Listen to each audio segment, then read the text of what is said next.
Chairman Munoz, thanks for your time. So House Bill 2 has come over to the Senate side. You're taking a look at everything that the House decided. It's around $11 billion. We also know that projections show new money could be lower in the near future. What's the right balance of spending and saving in order to not overcommit? Well, we've set New Mexico up to never ride the oil and gas roller coaster again. And we've set funds and reserve limits that keeps New Mexico at a stable level. And we'll be able to ride mild to moderate turmoil in the market. And so if we've done that over the last couple of years, we've grown our budget. We prioritize such things as child care is a high priority this year. Taking care of people. SNAP benefits for seniors were, because of the amount of people that entered the system, were reduced to 80. We're going to bring those back up to 100. And so you got to take care of people first. And then you got to worry about the nice things. Mm-hmm. You mentioned childcare being an important piece of this. The governor wants universal childcare. She wants it to be fully funded. The House put in co-pays for those who can afford childcare. Where do you stand on that provision? Well, I mean, don't wealthy people already pay for it? They already pay taxes. Why are they excluded from being eligible for something that they pay for? And so there's a balance there. I mean, if you want it to be universal, that's fine. But you figure out somebody makes $1 million, they're still paying their taxes on that. Are they not eligible for those benefits? I think they are. And if we walked up to the ocean and I had 1 billion gallons of water and said, you can't have a cup, just because you make more money, I think that's a little bit unfair. So it sounds like you're in favor of fully universal child care. What would it look like to strip that copay piece out? Well, this copay piece in there right now is triggered. It's triggered by a couple things: downturn in oil, recession, high inflation, budget numbers don't come in. Those all trigger the copays, and they trigger them up to a level. And then it also caps the number that they can add in a year. And so there's triggers in there that keep stability in it. The way we funded it is stability. And so when you want a long-term investment and you want a long-term fix, the most important thing is to create stability where your funding is coming from.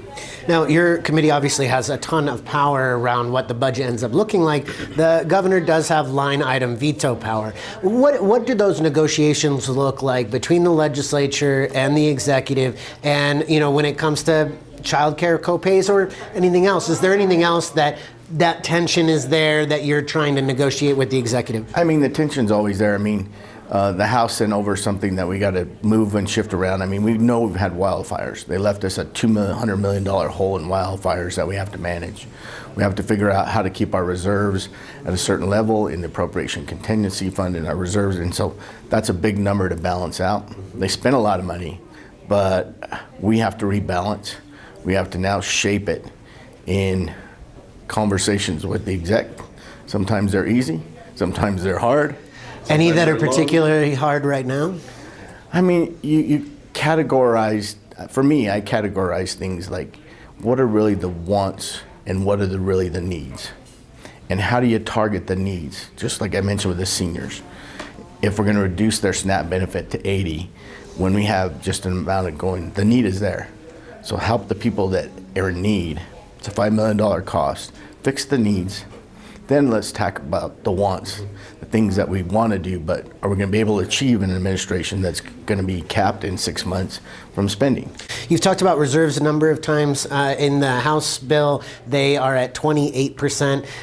In recent history, those have been closer to 30%. I think that's been the practice. Is 28% satisfactory to you in order to not ride that oil and gas roller coaster you mentioned? Well, we've got an increase in our bond rating, so that was a great thing for New Mexico, first time ever in the history of the state. And you look back and what created that level of comfort with the bond with Moody's, and that was reserve levels. I mean, 29%, that's about $230 million. It's a lot of money, but you can make adjustments. Yeah, I mean, in 2016, we were dead broke. If we'd have wrote you a check, we'd have bounced it. And we're never going to go there again. And since 2020, this legislature and this executive has set New Mexico up to never ride a roller coaster again.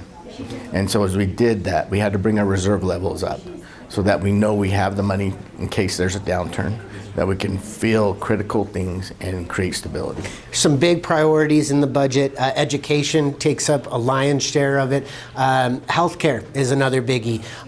Do you anticipate maintaining those kinds of buckets of money at their current levels? Well, I mean, education, we've added over $3 billion in the last 4 years. I mean, and we haven't seen a change.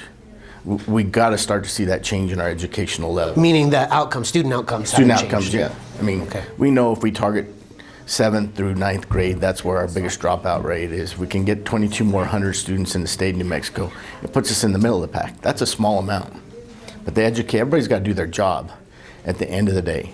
The superintendents, the principals, the teachers, the parents all have to do their job in order for us not to be at It's not about just throwing money at it. When it comes to healthcare, the Healthcare Authority is seeking a 5% state funding increase. The bulk of their budget is federal funds. But we are seeing significant cuts to federal programs like Medicaid, ACA subsidies. You already backfilled some of those in the special session in October.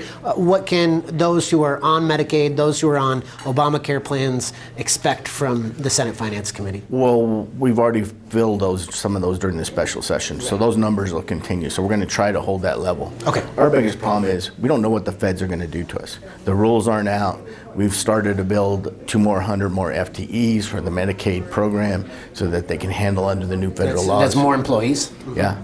And so as they can get them on, make sure that they got benefits. Those are all critical things.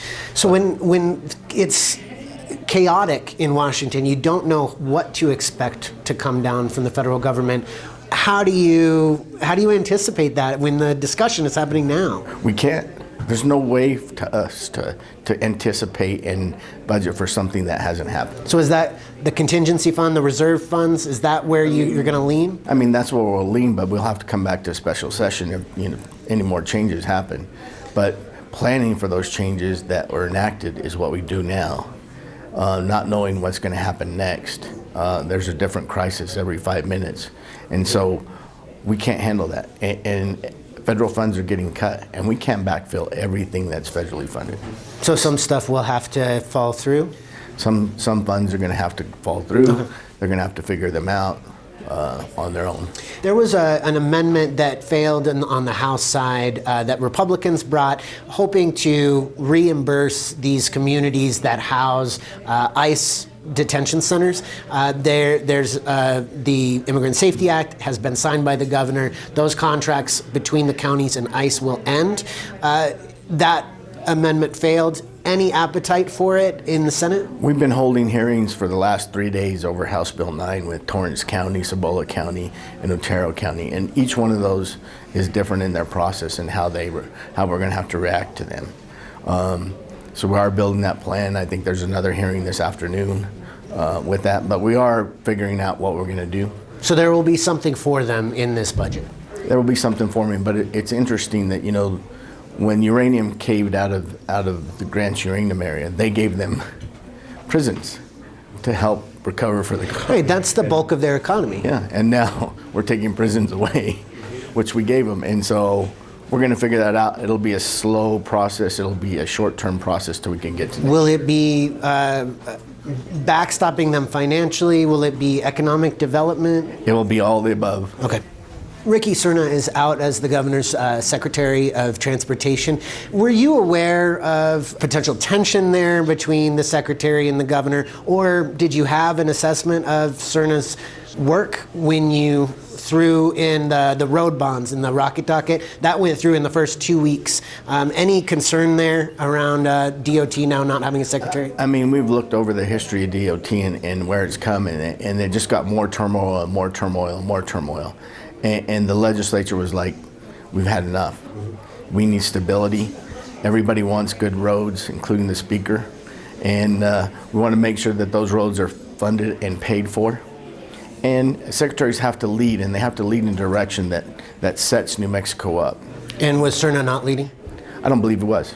I mean, the cost to repair a tire now, if you ruin a rim, is probably $400 to $500 out of your pocket.